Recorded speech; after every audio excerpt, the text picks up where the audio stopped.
আসসালামু আলাইকুম এভরিওয়ান, সবাই কেমন আছো? তো সেদিন চলে গিয়েছিলাম এমএস ফেয়ারে হ্যালোউইন ডেকোরেশন দেখার জন্য। তো পুরো জায়গাটি স্কুবি ভাইভে সাজানো ছিল, আর আমার এত ডেকোরেশনটা এত ভালো লেগেছে যে আমি এই মলে 2 থেকে 3 বার ভিজিট করেছিলাম। তারপর ভাবলাম ট্রাইবে যাব, বাট ট্রাইব পুরোপুরি ফুল ছিল, কারণ এখানে এত ভিড় ছিল সেদিন আমরা বুঝতে পারিনি। আর যদি জানতাম যে কোনো সিট পাবো না তাহলে আমরা আগে থেকেই বুক করে যেতাম। তো এরপর একটু মার্কেটে ঘোরাঘুরি করলাম। সাজানো মানে ডেকোরেশনটা আমার খুব ভালো লেগেছে। তারপর ভাবলাম এসকেপ ব্যাংককে যাব, যেটা ছিল এম কোয়ার্টিয়ার রুফটপে। তো সাডেন প্ল্যান আমরা চলে যাই। সেখানে এন্ট্রি ফি ছিল পার পার্সন 900 বাত করে। আমরা দুজন ছিলাম, আমাদের বিল এসেছে 1800 বাত।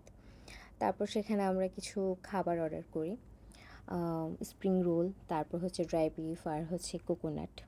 খাবারগুলো বেশ ভালো ছিল। আর রেস্টুরেন্টে একটা জিনিস আমার খুব ভালো লেগেছে, রেস্টুরেন্টটা পুরা ব্যাম্বু দিয়ে সাজানো ছিল। তারপর সেখানে বিল এসেছিল প্রায় 1000 বাতের মতো। দেন সেখানে আমরা কিছু সময় থাকি, প্রায় 2 ঘন্টার মতো। তারপর আমাদের হঠাৎ করে মনে হয়েছিল যে আমরা একটু স্টেক খাবো, তাই আমরা চলে গিয়েছিলাম ওয়ান ব্যাংককে। আর চলে গিয়েছিলাম ওয়ান ব্যাংককের একটা রেস্টুরেন্টে, ওভগ্যাংস স্টেক হাউস। তো সেখানে আমরা অর্ডার করলাম হচ্ছে পোর্টার হাউস স্টেক। খাবারটা বেশ ভালো ছিল। এই যে খাবার চলে আসছে। এই খাবারটার দাম ছিল 7500 বাত।